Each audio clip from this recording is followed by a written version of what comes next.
Je suis actuellement avec Matt qui travaille sur les pneus de l'équipe Corvette. Donc Matt, pouvez-vous nous expliquer ce que vous êtes en train de faire? Yes, hi, thank you. Alors ces pneus viennent tout juste d'être retirés de la voiture.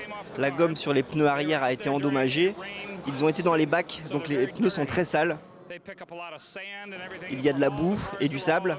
Il y a de la gomme partout sur la piste et il y en a même dans la voiture. Et nous, notre but, c'est d'enlever tout ça sur les pneus. Et donc, quand on veut des pneus, il faut qu'ils soient absolument propres.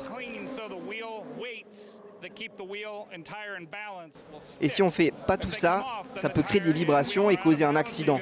Et l'objectif, c'est de les rendre les plus propres possibles.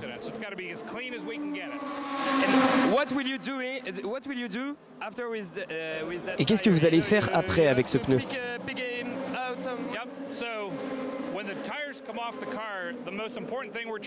Quand on retire le pneu de la voiture, on fait attention à 3 choses. En premier, on regarde la température du pneu. En 2, on vérifie la pression. Et en 3, on regarde l'état de la surface. Tout cela nous permet de savoir ce que l'on en fait.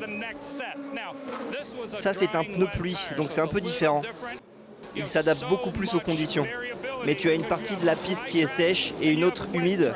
Donc la température du pneu ne cesse de fluctuer et il n'aime pas ça. Donc lorsqu'on l'enlève, on veut pouvoir l'étudier pour savoir quelle pression utiliser sur le prochain train afin d'éviter ces différences de température. Car ces différences de température sont synonymes de mouvements imprévisibles pour les pilotes et ils n'aiment pas ça. Et la safety car n'arrange rien dans tout ça? Alors non, la safety car n'est pas là pour nous aider, mais elle permet d'éviter d'autres accidents pour les voitures et d'éviter d'autres sorties de piste. C'est un démon nécessaire. Combien de pneus utilisez-vous pendant la course? Alors nous avons le droit à 16 jeux de pneus en tout, je crois. Par voiture? Par voiture, oui. Donc vous pouvez faire le calcul, ils sortent pendant 45 à 50 minutes. Mais il y a plus d'heures de course que de jeux de pneus. Ce qui veut dire qu'au moins toutes les 4, 5 ou 6 fois que l'on utilise des pneus, il faut qu'ils fassent 2 remplissages de carburant.